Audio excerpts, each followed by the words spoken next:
Sippers, welcome to this episode of the Tea With Me podcast with me, your wee mate Shane Todd. A few things to get into before we get into the nuts and bolts of this episode. Number one is Mythstories, the brand new comedy history podcast from myself and Dr. Kieran Bartlett. We've been putting this out on Patreon for a while. There's quite a lot of episodes on there. It's gone public. We've put it on the stock market.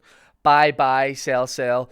This is a lot of fun. Even if you're not into history, it's great. We look at big historical subjects and decide whether they're hit or myth. Did they happen? Did they not happen? Is it somewhere in between? There's episodes on Julius Caesar. There's episodes on the lost city of Atlantis. Michael, what else? Too long. There's loads of episodes on there. Robert De Bruce. Okay. We are doing the SSE Arena. Tea With Me is coming to the SSE Arena.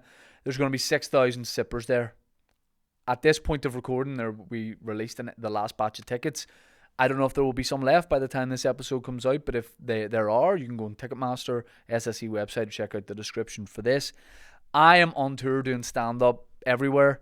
I'm doing the UK, Ireland. By this point, I think my dates will be out for Australia, New Zealand, Canada, America, and the Middle East. There's one Middle East date. It sounds like I'm doing loads. I'm just doing Dubai. That's ShaneTalkComedy.com, which is also in the description. We are sponsored by none other than Manscaped. What's going on with your balls, my friend? Everything okay down there? Manscaped, you need to go and just check. See even if you think everything's alright down there and you're not a Manscaped user, go to manscaped.com and see what it's all about. These guys have everything. They're nuts, literally. They've got, what am I looking at here? What products are on the shelves? Ball deodorant, and then just deodorant. And that's actually just deodorant. Beard oil, beard balm, clear groin shaving gel, ball toner. They've got this beard trimmer here. They've got a brush. Is that a beard brush, Michael, is it? These guys are wild. There's everything. Crop preserver. They do cologne. They do my favorite product, which is the Lawnmower 4.0 wireless technology. Wireless what, Michael? Wireless charging technology, WCT. They've got it all. Go to manscaped.com, use the code TEAWITHME for 20% off and free shipping. The link's in the description. They put a lot of stuff together, packages together, so you can bulk buy some of this stuff and it'll change your life. It'll change your balls. Change your marriage. My guest today is someone I've wanted on the podcast for a long time, but very selfishly, he plays all around the world, so he's not often here. Thankfully, he's doing some shows at the Waterfront Hall at the minute with the Ulster Orchestra. They're happening this weekend, so we've managed to get him, which I'm absolutely delighted about. I'm a huge fan of this guy and his music, and I just love that he's from here and he's an artist who has spread his wings all over the world. He's collaborated with some of the biggest names in music, and he has a backlog of phenomenal work. If you're a fan of Foy Vance, you're not just a fan of his music.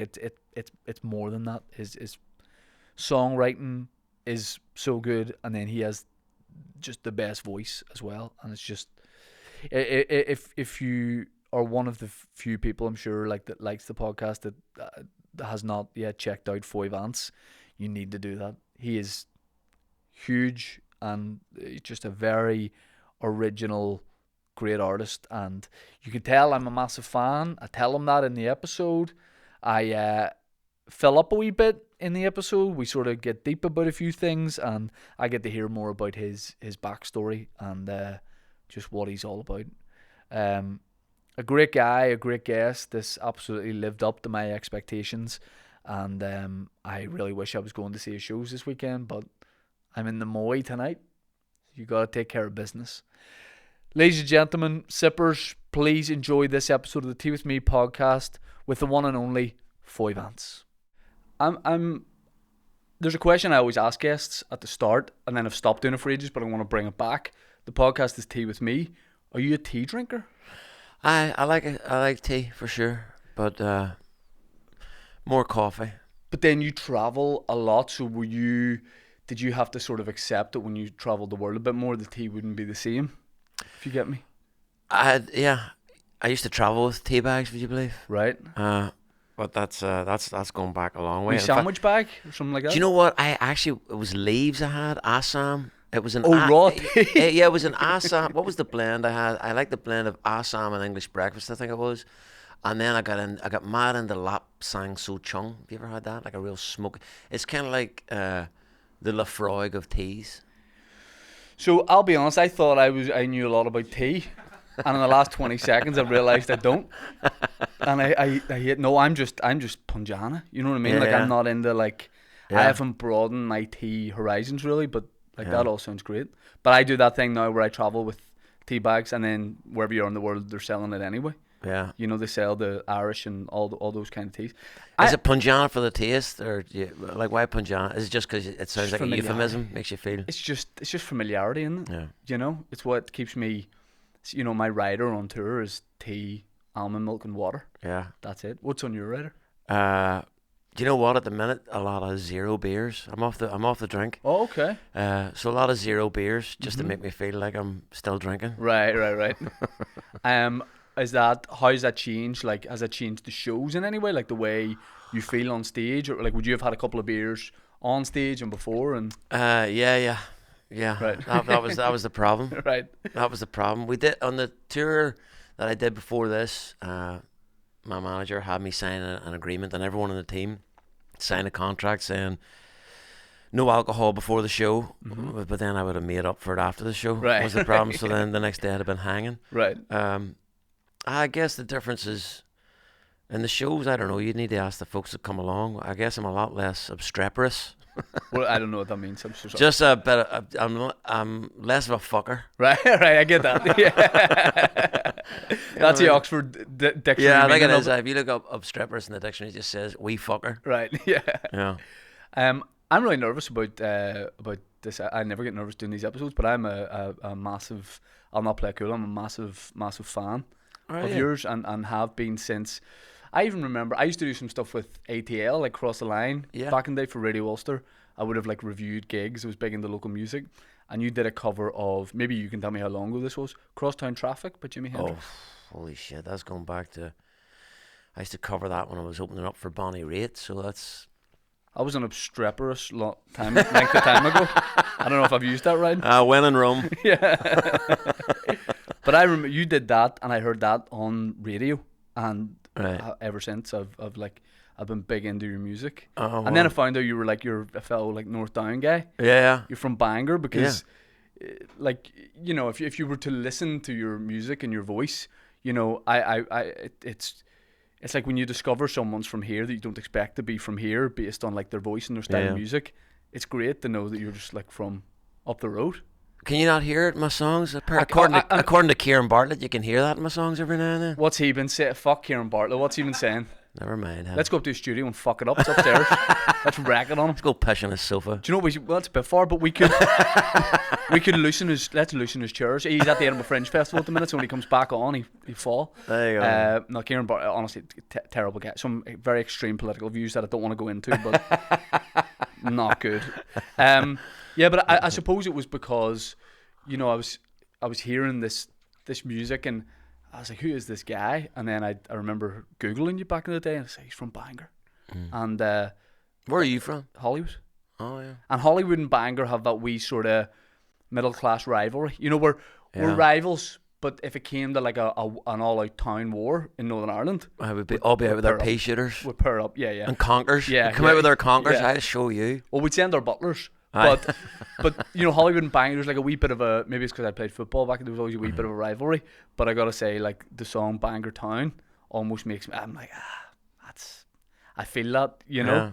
Yeah. I wish we could do a remix and make it Hollywood Town, but well, that's weirdly a song that I don't know whether what you've done with like the background of the song, but I feel like I can feel the place in the song.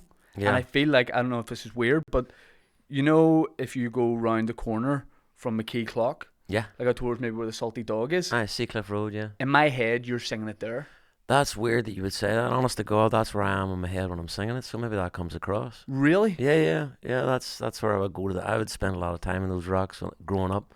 And then when you mentioned Fealty's Bar in it, because I've always liked that song. Then I did I think it was earlier this year, I did a world tour of Bangor. I did 4 gigs in one night in Bangor. Love and I that. did Fealties, the back bar of Fealties. Yeah, I love it. And I loved it. There was the connection for that song. So you grew up in, what part of Bangor did you grow up? Bloomfield Estate for the most part. Right. Yeah.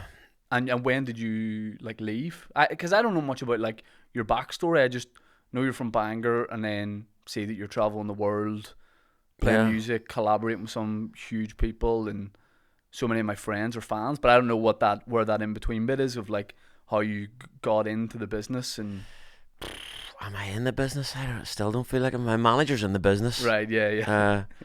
I just write the songs. Yeah. Yeah, grew up in Bangor for the most part. When I was about 1, we moved out to the States. My dad was a preacher.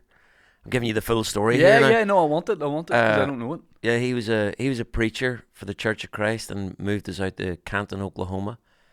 Spent a few years there, came back, grew up in Clanleyboy in Bangor, and then moved to Bloomfield Estate. That was the formative years, you know. Did your music influences like the fact your music's very soulful, and yeah, it sounds like I grew up listening to a lot of like Motown. My dad had like I think 3 cassette tapes in the car at all times, the same 3, and it was like Motown taped off the radio. So I love like soul music. I love music like that, and your music, a lot of your music feels like that to me, like very soulful. So did the influences of that come from maybe when you were in America in those early years? Like, do you know what? I think so. You know that saying, "Give me the boy to the age of 7, and I'll give you the man." I think a lot happens in those formative years that you can't even put your finger on. I think being exposed to gospel music in that way definitely had a larger impact on me than I even realized until way later on. Yeah. Yeah, I was kind of lucky in the sense musically, in the sense that, well, there was that church music. My dad was Church of Christ, so they don't allow instruments because you're going to hell if you play an instrument. Apparently. Oh yeah. I don't know what the fuck that's about, but there you go. Horses for courses. It was kind of cool though, because then what would happen was people would find their parts, you know. So like there was always incredible singing going on. So I had that. And then I have 3 older brothers, and the eldest brother, Easton, he was an avid collector. He had everything from Michael Jackson to Meat Loaf and everything in between. Just the other brother, Colin, he was into the Who and the Jam, but also like old trucker music. He had an old 8-track player. Do you know what an 8-track is? No, I don't even know what that is. It's like a cassette thing, but a huge big cassette. He had one of those, and they're all like trucker music, Chris Christopherson, the Highwaymen, all that kind of stuff. And then the next brother down, Paul, he was into the Exploited and the Damned and the Clash and the Sex Pistols, and so the house was awash with all that. My mum was into like 50s, 60s, like crooner music and all, but it all sounded like music to me. I guess it all, it all sounded incredible to me, like another world. Felt like somewhere to escape to. Yeah. When you came back from America, did you have an American accent? I did, yeah. And how did that go down in Bangor? Well, I lost it pretty quick because I was 5. Right. You know what I mean? Yeah. So, yeah. Candy very quickly became sweet, so you were getting clipped. Yeah. The fuck you mean, Candy? Stick your candy up your hole, man. When you were around that period where I would have started listening to, like when you were doing stuff for Across the Line and that sort of thing, I feel like, and I maybe don't know, but I feel like it seemed to me you were in America more than you were here. Like your music maybe took you away from here.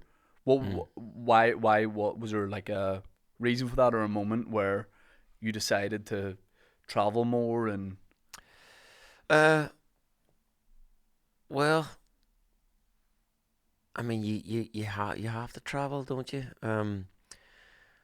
So were you on the scene here? Were you maybe doing pubs and things like that? Yeah, I was doing the pub circuit. I was doing the pub circuit, and I would try and sort of wedge my own songs in to as many sets as I could, and set up original nights. But and I did sort of do the singer-songwriter night here for a while. And did you ever gig here in Hollywood? I played here in Hollywood. I played in the Prairie. Is it open still? No, it's been going for years. I played in the Prairie a lot. Where else did I play? I played the Dirty Duck down by the shore. Oh, wow. Did there a lot. So my dad used to go to Duck every Friday night with his Right. mates. And when I got a bit older, I would go down and meet them for a drink. And they used to have downstairs on a Friday some amazing bands and singers on. It was brilliant. It was a great wee room for stand up Yeah. or for music. Sorry, I I tried to knew what you stand up, meant. they I didn't was want just it. rolling with you. But it was great. So you were, so I kind of didn't even realize that you were on the scene here. I thought you'd established yourself. Well, I suppose elsewhere. it did with regards to, doing my own thing, my own songs. It was a mixture of the two. I kind of felt like, and it was nothing to do with here. It was more to do with me and my mindset. It was hard to go and do the pub circuit, and then suddenly turn around and try and charge people to come and see me do my own songs. Right. It just didn't weigh up. So I stopped playing for a long time and just was working on a coffee place. We were importing coffee, because I felt like I need a break from. When I play music, I just want to play my own stuff, and that's Right. it. And the opportunities for that were further afield. I think what's blessing and curse about this place as a creative is that there's no really founded music industry infrastructure. Yeah. It's not it's not really established here, and that's great in the sense that it's like, if you cut out light from flowers, they're gonna stretch further, get brighter colors, to get themselves seen type thing. I think that happens creatively here because of the a sort of lack of infrastructure. People work a bit harder. That's why the place is rife with talent. Well, I think exactly the same thing with stand up, but more recently that happened. That's an explosion of stand up at the minute. It's because there was no real kind of support for it. Yeah. People would talk about the great performing arts that we have here, like music, the actors that we have, all that kind of thing. And stand up was always like really ignored. So we just had to do it ourselves. There was no, maybe like you're talking about, there was no path. There was no, you do this venue and then you move up to do this and we help you do this. You just had to take a punt. And I remember doing putting on a show in Mandela Hall when I was like a kid. And mates of mine who would have always supported me, other comedians, being like, "You're mental for, what if no one shows up?" But we all just gave it a go, and Did people show up? people showed up. Yeah. You sell it out? No, 7 people, but no, I sold It's it a out. start. We all got to start somewhere. Yeah, sold it out, and I feel like ever since then everyone's just have a DIY attitude towards it, and I think that's why there is the explosion of stand up, because audiences are going, these guys they're doing it themselves. They're independent. There's nothing like this. It's really gone before them in terms of the scale of the gigs. And I think that's why there's a boom for stand up now. Like there would have been for music maybe 10, 12, 15 years ago. Local when I was doing things with ATL and really into my local music, everywhere, like bands like General Fiasco, Two Door Cinema Club were kind of coming up then. Yeah. And now I feel like it's stand up's turn. Yeah. Which is, and there, I can't. People ask why stand up booming so much, but I don't know if there's a reason for it. I think it's just, People like to laugh. yeah, true. Yeah. It just has blown up, and it has been people doing it for themselves. And I'd be surprised if you don't have to at some point yourselves reach out and go further afield. I mean, you're already doing it. I'm trying to do it. You know what I Yeah, mean? You're yeah, already yeah. doing. And I think that's the thing. I mean, because it's such a small place, you sort of hit the ceiling pretty quick. If you can sell 5,000 tickets, you're not going to be able to do that gig every month. Yeah, and you're not going to be able to have that residency. You want to challenge yourself. And Yeah. go, can I do it elsewhere? Yeah. Where did you move into for the first time? Was it over to England, or where did you do your first gigs outside of here? Yeah, it was mostly kind of UK, Europe. I moved over there just to be closer to what was happening, because all the any tours that were coming through were always going through the mainland. Were you trying to like jump on to maybe support people? That was 100% what I was trying to do. I lucked out early on. I got on a sport tour with Bonnie Raitt. And being on tour with Bonnie Raitt was an eye-opener. It kind of it helped me cultivate my own ideas for how I want to operate moving forward. Because she wasn't on the cover of magazines. She wasn't on the breakfast TV show. She wasn't on breakfast radio shows. She wasn't. You didn't open the paper and see the adverts for her. And yet every gig we went to was sold out with people who were, you know, completely invested in her as an artist. And Coming year on year. And it was just like, there you go, that's it.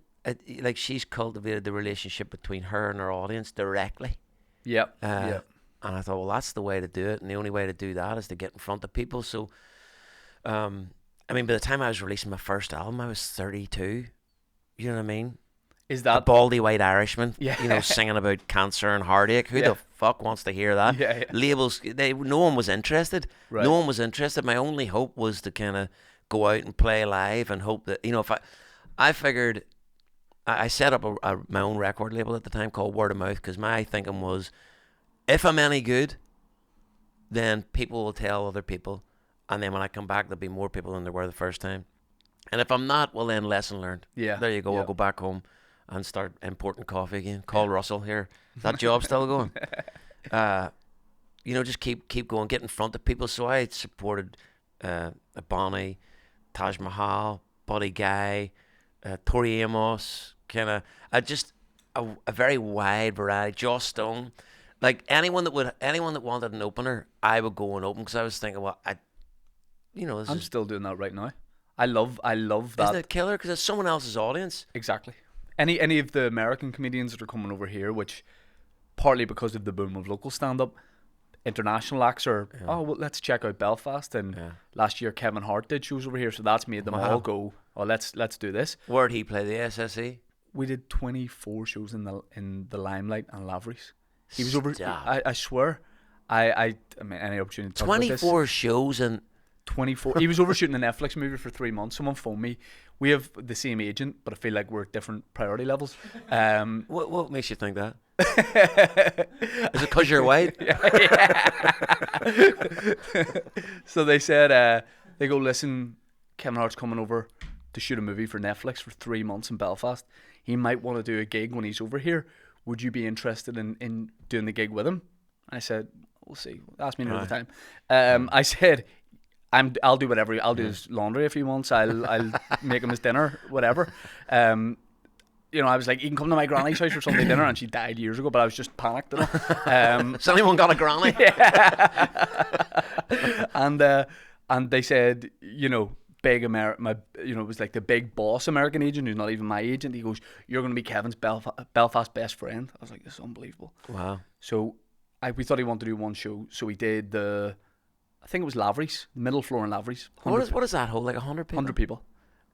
Because he was testing out his new show to record a special.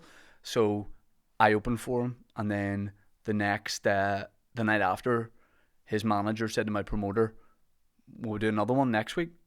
We did 20. His residency was basically in the small room of the Limelight 2. Wow. And I would do 15 minutes before him. And then we finished it off we did 22 of those, I think. And then we finished off with 3 Arena in Dublin, SSE in Belfast. Wow. And you're talking about, you know, watching her on tour and seeing, like, that's the way I want to operate. Every night I was like, I'll watch his first few shows, and then after my support, I'll probably just head home to... My kids are really young, so I was like, I'll go home. I watched every single show just to see how that progressed from the first show he did to then see how he does it at the Arena. Well, they call that taking class. Right. That's exactly what it was. It was... I almost wasn't laughing because I was just watching the way he moved, the way he handled the microphone, all of it. And it was the best education. And you know, there's some performers, I'm sure, music and comedy, who will go, you know, I'm sort of past opening for people I don't want to do. I just want to do my own shows. It's I can't see why you wouldn't want. It's so fun. Yeah. You know, there's no pressure on you. You're going out. I fucked up his intro. I've told the story in podcast before, but as a performer, I think you'll appreciate this. Get to the very end. We're doing 3 Arena in Dublin, sold out, 11,000 people. And the way it worked with all the Belfast shows was I would roughly do 15 minutes. But so when I arrived at the venue and started my set, him and his team would arrive through another door. I never met him. Like, you're going to be Kevin's Belfast best mates. 22 shows, I never met him. Because he would arrive when I was on through a different door. I was basically a human decoy, right? So that he didn't get mobbed going in. And then when he was ready to go on stage, someone would flash me with a torch from the side. So I booked for 15 minutes, but that might be 10 minutes or 14 or 25. I just had to keep going and then wrap up what I was on. But they were dead on. They would say, finish what you're on, which was good because you don't want to stop a joke halfway through. Anyway, did all that and it went smooth. And then we're doing Dublin, and I'm pretty nervous, obviously. It was the biggest gig I'd ever done in my life. And I go out, my mate Colin's on the bill as well. He does his set, then it's me, and then I have to bring Kevin on. Biggest moment of my life. And because it was a different promoter, because it was in Dublin, I assumed we were doing the same system. So I booked to do 20 minutes.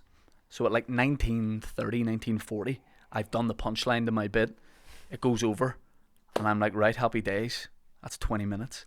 And I looked at the side of the stage, and there's no one going, fill more time. So I'm like, happy days. I go, ladies and gentlemen, are you ready for the man you're here to see? Oh, no. Everyone, ah! I said, please welcome to the stage, the one and only Kevin Hart. Now, some nights in the Belfast shows, he'd come on and shake my hand, we'd do a wee hug. Some nights he would wait till I'd left, and then he'd come on. Who you were. Yeah, he's like, are you the tech? David Todd, everybody, David Todd. He's like, so this night, in Dublin, I introed him, and Tony over there was there with me. After they deploy, so his music hits and all the lights go up. He hadn't come on, so I thought he's going to wait for me to walk off. I go, you know what? Give this one to Kev. He wants the stage to himself. It's Kev's night, so I walk off, and he wasn't there. Oh no! And the whole backstage area in the wings, there's just 20 people doing this, and he was nowhere to be seen. And the music's playing, and the crowd have stopped applauding and cheering. And I went, do you want me to go back out when he wasn't ready to come on? Oh. I was like, but I had no way of knowing. Back out?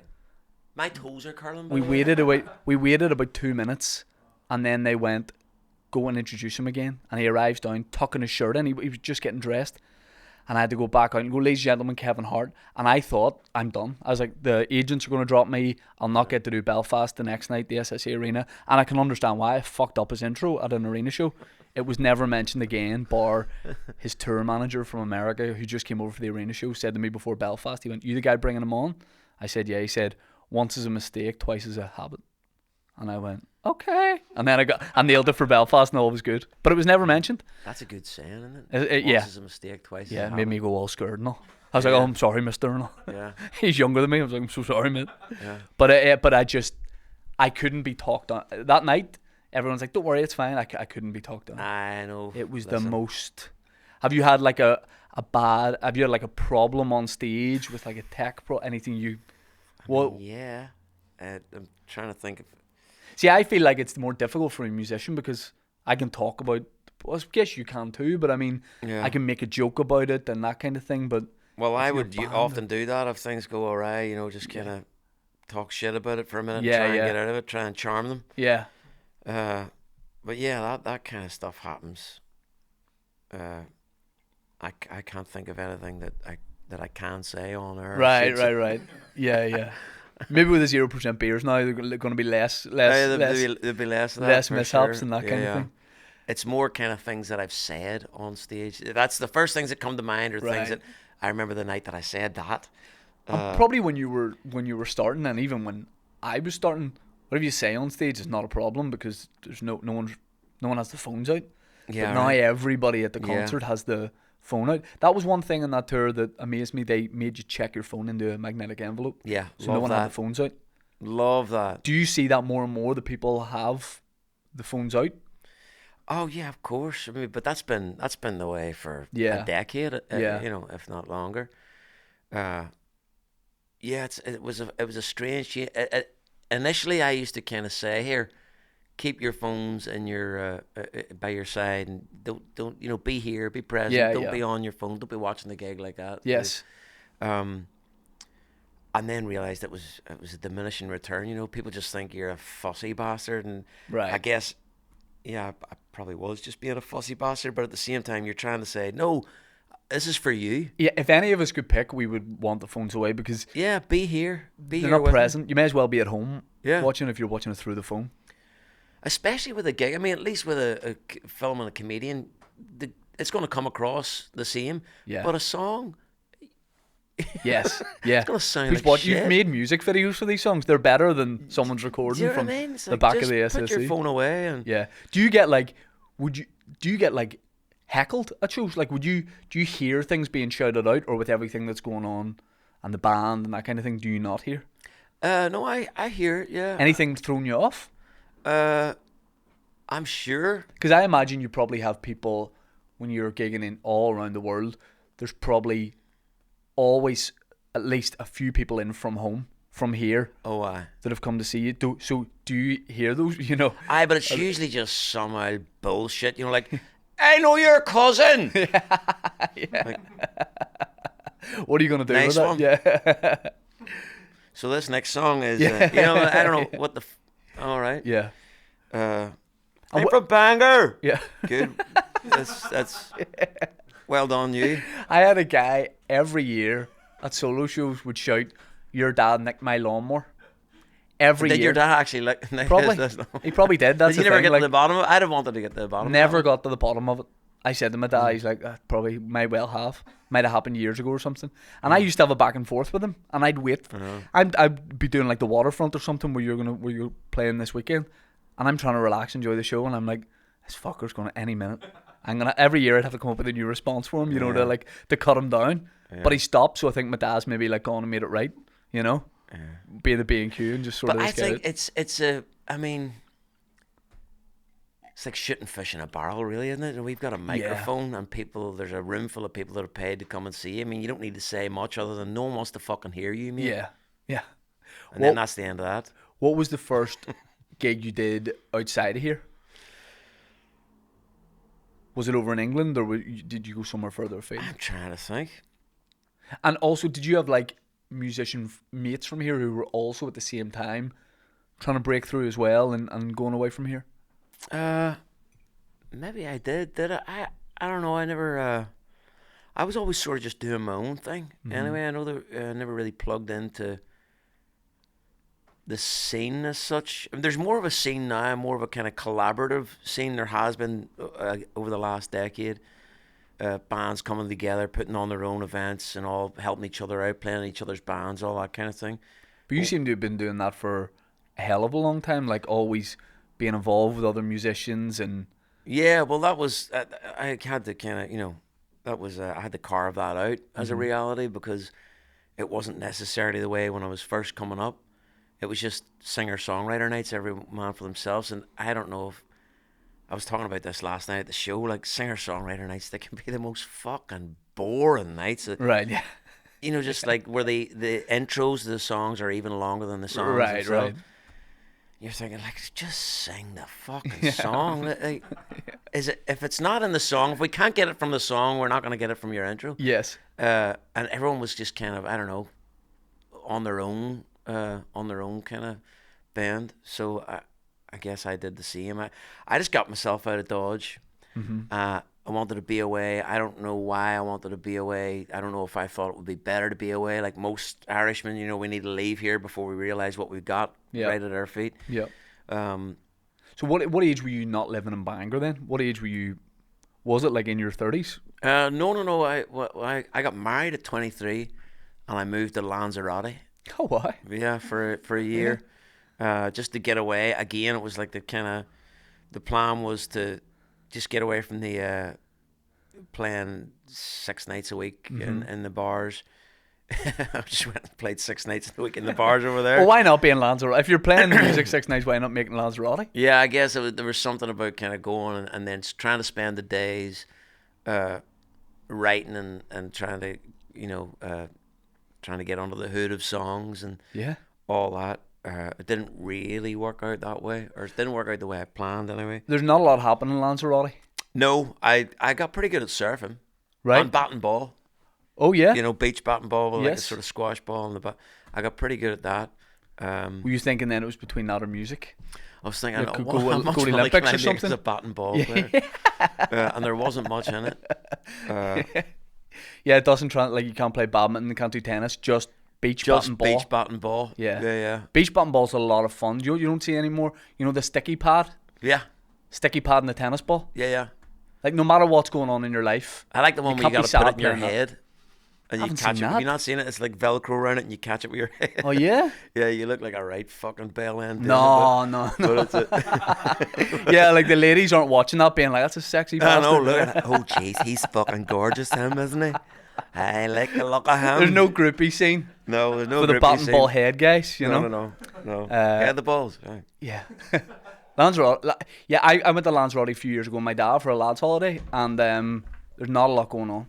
No. We were. He's a big Tenerife guy, my dad, with Dennis, and then Oh, yeah. he tried Lanzarote. He's like, it's not happening. He likes to strip and play Las Americas in Tenerife. He likes to strip and what? No, he doesn't like to strip. Well, he does like to strip. He likes the strip in Las Americas in Tenerife. Oh, okay. Big strip of bars and restaurants. Yeah. And it's all happening there. Can I ask you the meaning behind a song that I'm curious about? Aye. If Christopher calls. Uh-huh. So that's a song. So we in the house, like, we listen to you a lot, and weirdly, like, part of the reason I'm like such a big fan is I was putting together a playlist. I DJ'd both of my kids being born in the Love it. in the delivery suite. Yeah. I DJ'd that, and my wife's like, "You've plenty of jobs to do," and I went, "I'm Yeah. gonna do one job, and I'm gonna nail it." Right, so I put the playlist together. I curated the playlist, and I like it. we put a lot of your music on there because Oh. it's my wife's a big fan too. So I feel a huge connection to your music because it reminds me of that. It reminds me of, like, my kids being born, and the Does it remind you of your kids being made? no, it wasn't. It wasn't that. Christopher. Thank you. Thank God you said that, because I was genuinely about to get emotional there. Really, there's songs on that when they're on, they remind me of my kids being born. Love so that, mate. and especially Guiding Light. Like, there was from my first son, it was peak COVID times when he was born, so it was like the delivery room was crazy. There was a lot going on. Aye. And me and my wife both remember it through all the madness, that song kind of playing. Wow. So that always kind of makes me emotional, that song.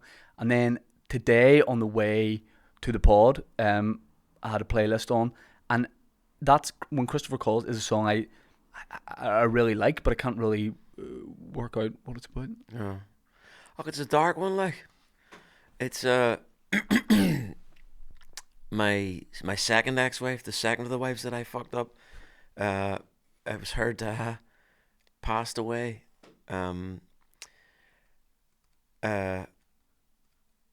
fuck. This is dark. Is this alright? No, yeah. Look, if you're comfortable talking about it, I nearly burst into tears 20 seconds ago, so we're all good. Well, you know what? It was like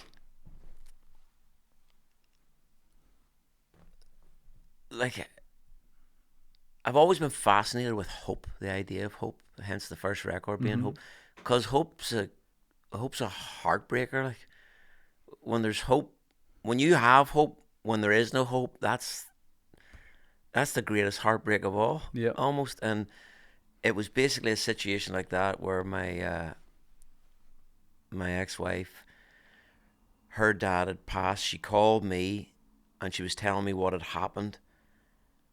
And when she was telling me about it, she was going, do you think he's passed? Do you think he's passed? And in my mind, I'm going, oh, aye. From what you're telling me, yeah, your dad's already gone. She was about to hop a cab and get over to the house and hopefully get there. And then she was like, oh, I better get off the phone, in case he calls. Right. In case my mum calls back and he's all right. Yeah. And I remember just hanging up the phone and just thinking, I don't know, just that moment of like, I didn't want to say, oh, darn, he's definitely gone. Yeah. So there was a bit of, I went down the hope road with her. It was like, yeah, maybe. Yeah. Maybe get yourself a cab, maybe he'll call back. And then I thought that was so devastating, like waiting for someone to call. It's just never gonna. Yeah. It's an incredible song. And yeah, there's just it's crazy how a song can evoke so much, because there's so many songs in that playlist that I would literally like find myself like nearly filling up to, but it's because it's maybe not necessarily the words or it's the feeling that can give me in my soul about thinking about my kids. So that's why your music is very special to me, because it reminds me of that quite a bit. Thank you. No problem. And hey, you've hit on something there. I think and I think this is in art in general, not just music. Music's a kind of an art form that sort of a lot of people understand, but it's in every art form, that sort of transcendental quality. It's not just the joke. It's not just the layup of the joke. It's not just your physicality when you're telling a joke, which is a huge thing, Yeah, right? yeah. A punchline delivered with a different physicality is a different punchline altogether. All that kind of stuff. You've got all the composite parts that you got to think about. But then when you touch on that bit where all the composite parts become sort of irrelevant and this transcendental, this sort of subliminal, this other arena opens up that you can't describe. Yep. And to me, that's the point of music. It's like, if you could describe that, then there would be no need for art. Yeah. You know what I mean? Yeah. That's art's job, is to kind of point to something beyond it all that goes, that's the bit we're actually trying to portray, but it's unportrayable. Is that a word? I think I just made up a word. I'm the last guy you should be asking, because I didn't know what that word meant earlier, and you offered me £5 million to repeat that word. I wouldn't be able to. The one that we couldn't work out the definition. I'll give you a $5 if you can repeat it. No, I won't be able to. I don't know. I think I know about 36 words, and I've used them all. I'm out. The first song of yours that felt like more than a song to me was Indiscriminate Act of Kindness, because when I remember the first time I heard that song, I almost played it like I almost saw like a music video for it in my head. So like the characters that you're singing about, I was almost picturing like a place for them and all that kind of thing. So you know, it's great when music is just more than a song, and you like the sound of the song, but it means so much more. What is your favorite song of your songs? Of my own? Yeah. You have to have one that if you were, you know, if you got to play like a. What's funny to me is how modest you were about that, and if anyone asked me what's my favorite joke, I'd have an answer straight up. I'd be I have a top 10, like. But if you were asked to play, like, maybe there was a radio show or a TV appearance that you really wanted to do, and they said, like, you got to play something for us, is there a song of yours that you would jump to before the rest? Probably just the last one I wrote. Oh, really? Usually, I mean, I suppose would that be the same as comedy, in that because you feel like you're excited about it, so you think you'll deliver it, like, wherever, probably. Because I have jokes that from back in the day that I know, like, are better than a lot of the other stuff, but I'm almost like, I'm over it, you know. They're old, whereas the new stuff, there might be new jokes that aren't as good, but they're still, like, exciting to me. And so, do you think your new jokes aren't as good as your old jokes? No, I think my new jokes are going to be as good as my old jokes. That's not a good trajectory you're on there. No, but I mean, like, I have, say, like, from the last tour, so I'm doing work in progress shows. Right. So I'm figuring all this stuff out. But I know that by the time I finished the last tour, there was bits that to me were that perfect for me, that I know will get a laugh, but there's stuff I'm just trying out at the minute that will be what I want it to be, but it just isn't there yet. But I'm excited to do it, because I love the figuring it out, because anything could happen while you're trying to figure it out. Yeah, right. You know, you could just deliver one word slightly differently, and all of a sudden it's a great bit compared to what it was. Do you know what? Comedy is it's an interesting thing to be doing now, and like, honestly, I'm more inspired by fighters and comedians, right, than I am by any artists around at the minute. Okay. To me, they're the two art forms that they're the last bastions of neck on the line. You know, like fighters, for instance, putting their very lives on the line. Yeah. You know, how much trust in your art form do you have to go onto a cage where someone else is trying to take your head off? Yeah. I mean, that's I think unless you're approaching your art like that, you're not doing it right. Yeah. And I think comedians as well, maybe not your lives, but your livelihood. You know what I mean? Like Shane McGillis. Yeah. Cancelled before he even got started. Yes. For being hilarious. He's done the pub before. He's done the pub. Was he?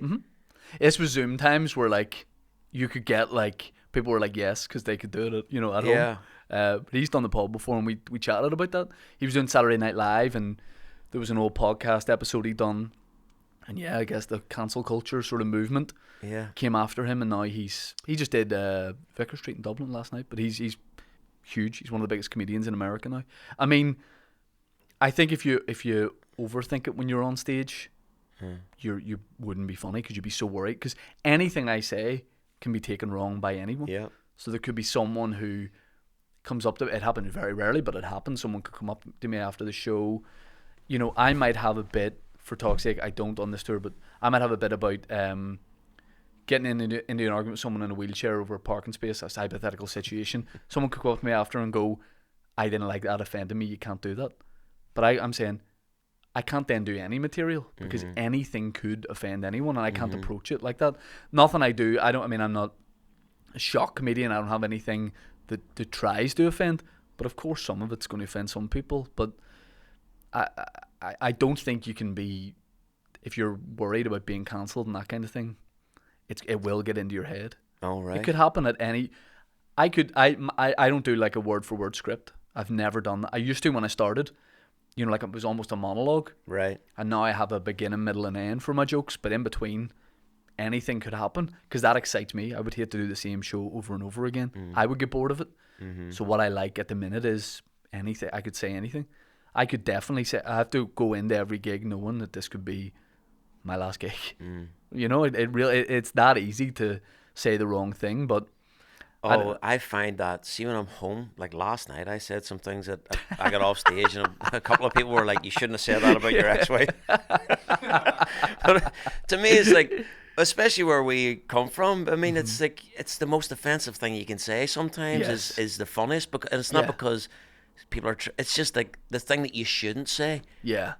But you have to, if comedian's job is to make you laugh and find the funny in things that might not necessarily be laughing matter, that's the job description. And if you get it wrong and you make mistakes, well, we all make mistakes in our job, but if you were trying to make something funny, maybe you got it wrong, maybe it wasn't funny and it was offensive, you maybe have to hold your hands up and go, shit, I fucked up on that one. But it's now become, you make one mistake and you're done. There's no, I don't normally say this or anything like that. I don't know. But yeah, your job is to entertain the crowd. You're going to do that with whatever comes into your head. Yeah, right. And it's such a, and now that everyone has the mobile phone, it's such a... I know, and some of the shit that comes into my head, I'm sure it's the same. Yeah. The stuff I filtered last night was... Right. That's like people nowadays that go, you got a thought journal. And you're going, I can't write down the shit that's in... I can't have a written record. Tourette's. Yeah. I can't. This is evidence if I write this down, you know. This is going to be used to put me in the McGalbury, you know. I got to ask you about this. I've got massively into Yellowstone, the TV program at the minute. Right. We're about 8 or 9 episodes in. I love it. Right. Right. I bought a few like inspired clothing, and I know when I get around to wearing it, it won't be cool.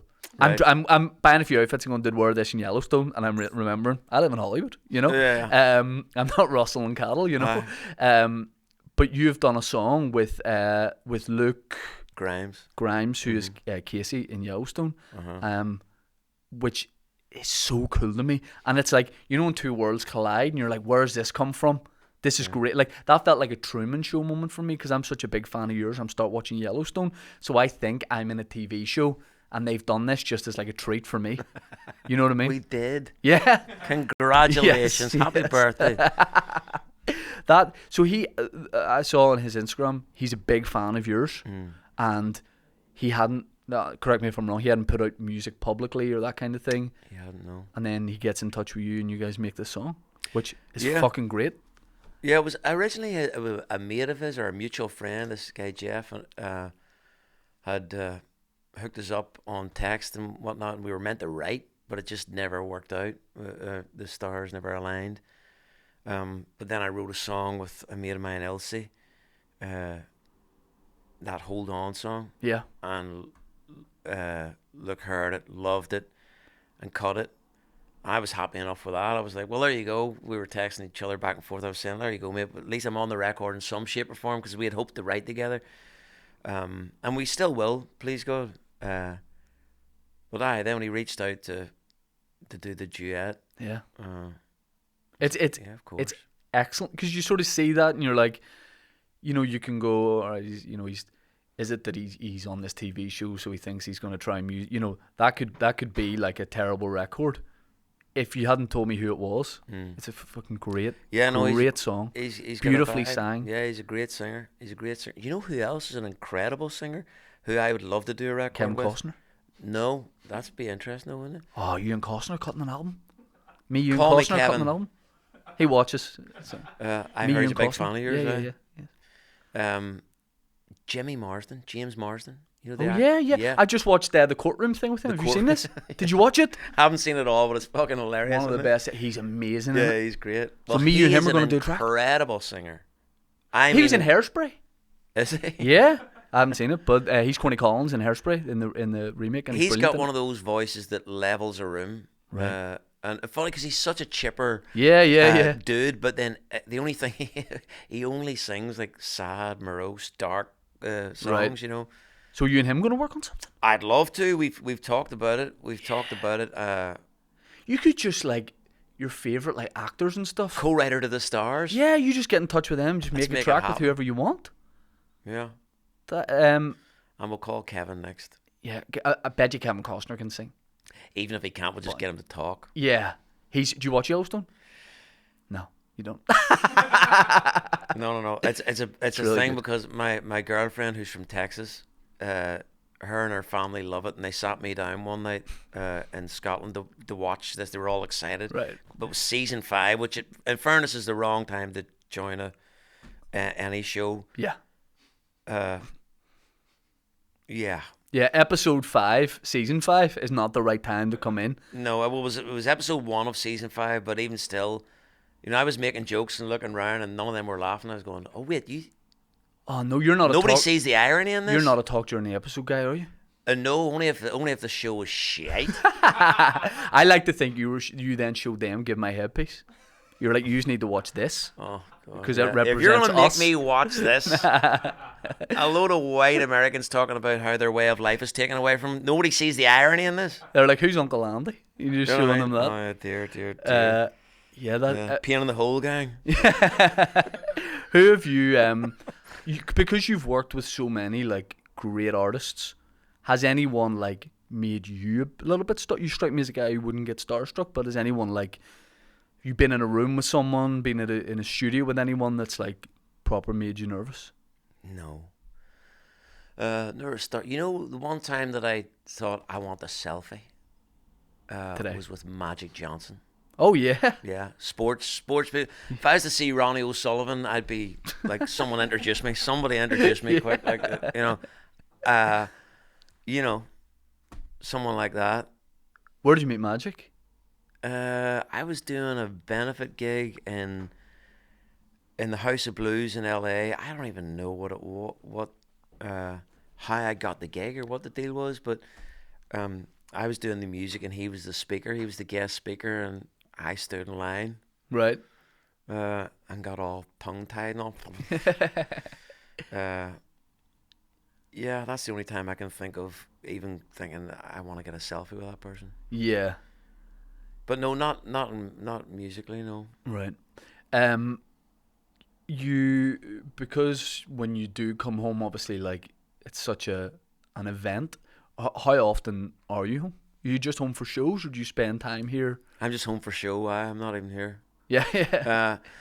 No, I don't spend a lot of time here. I have 3 kids myself. Admittedly, one of them's grown up now. She's an adult, but I have 2 wee boys. So when I'm not working on the road, I'm usually at home, kind of doing school runs and doing life. Yeah. You know, the school run's fun.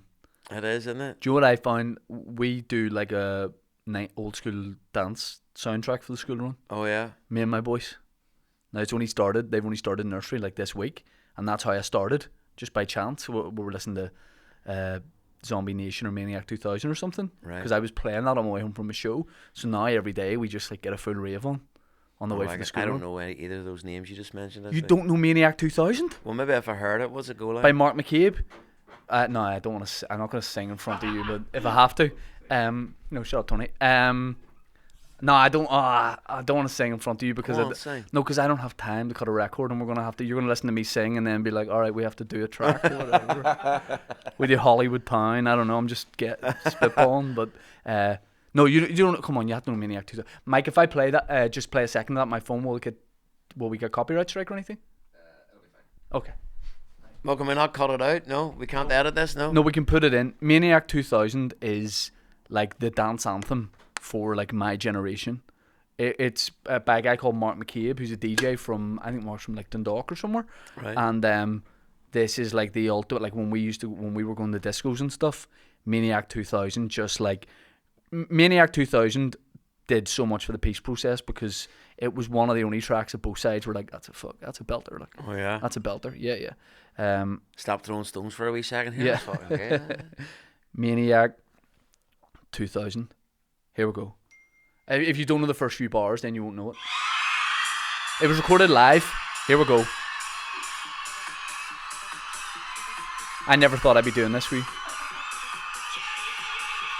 Right, I'll fast forward it.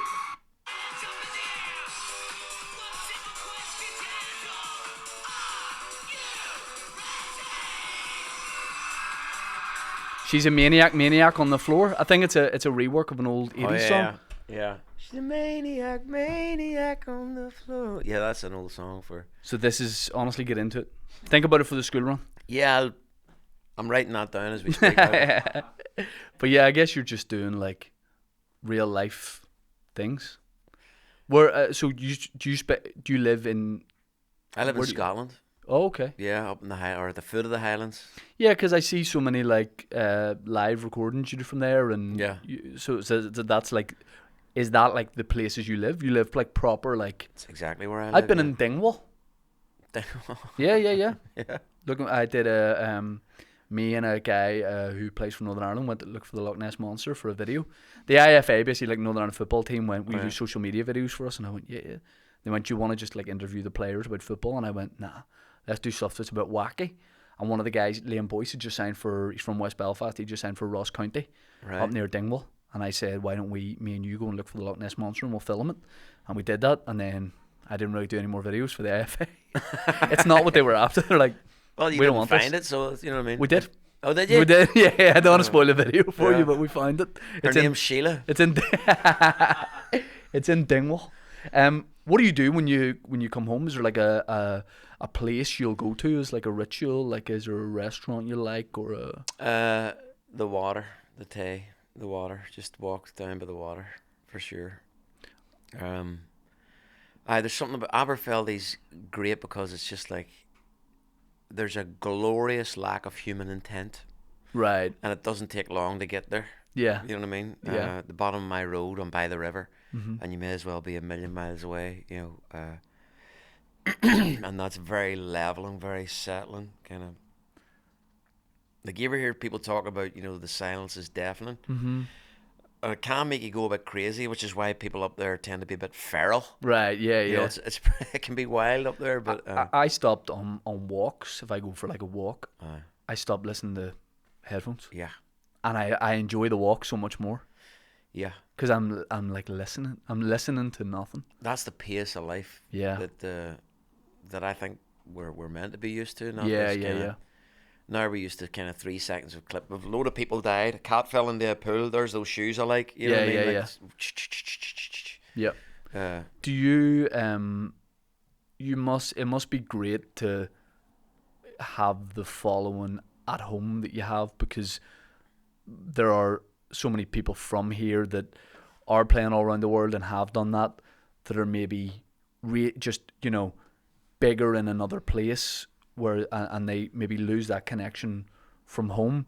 So coming home is just another stop on the tour, whereas when you come home, everybody wants to go to it. It's, you know, a lot of people who say, I don't know what that saying is, as we've established, I don't really know words, but you're not a messiah in your homeland. A prophet's never accepted in their own town. Yeah, exactly.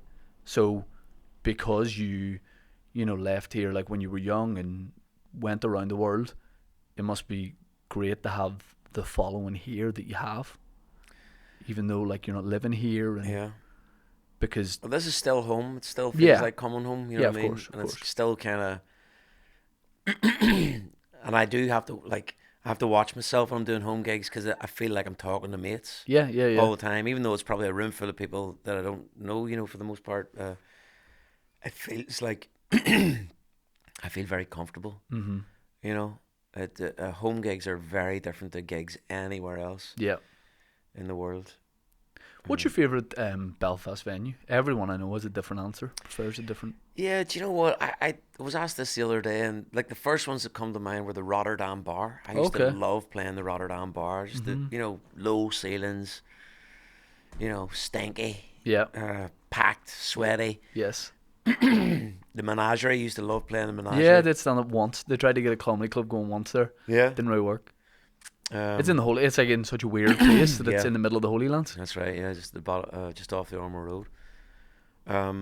With regards to kind of venues I played the last while, the Ulster Hall, has to be in the conversation for sure. It's a iconic venue. It's killer sound. First time I did Ulster Hall, I was a rabbit in the headlights. Oh yeah. I was not ready for it, and I couldn't. I did the show, the hour-long show, in about 40 minutes, and then I had to just fill the rest. But it hit me. Yeah. I overthought it, and it was just too much.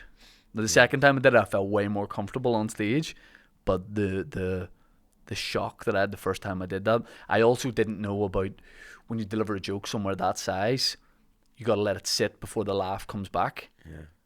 Whereas you do a comedy club, like somewhere like the Rotterdam, not that they do comedy, but it's an instant response. So I blazed through it at the Ulster Hall. It's like they're not laughing, and then it took me so long to realise if you give it a second, the laugh comes back. Yeah.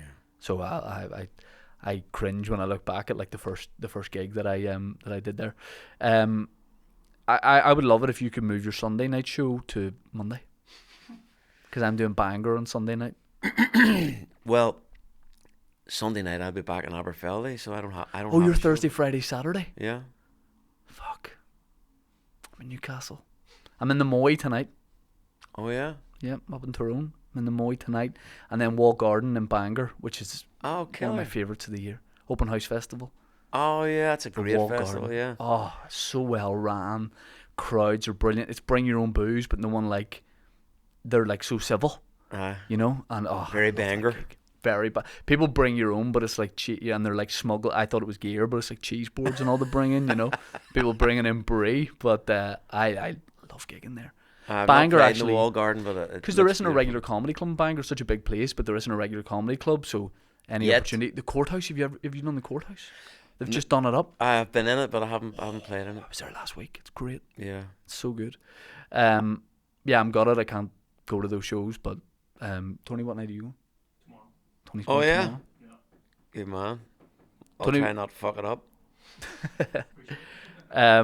I really, really appreciate you coming on the pod. I wanted to have you on the podcast for a long time, but obviously you're all over the world. And thanks for I'm having me. delighted that you've come on. It's great to meet you. You too, brother. What's your next big project? Like, is there anything coming out? Obviously 10 years since the Yeah, Joy of 10 Nothing years album. of Joy of Nothing. That's out now. I'm going to release a single, a reimagined sort of version of Guiding Light that could be some guests on there is the plan.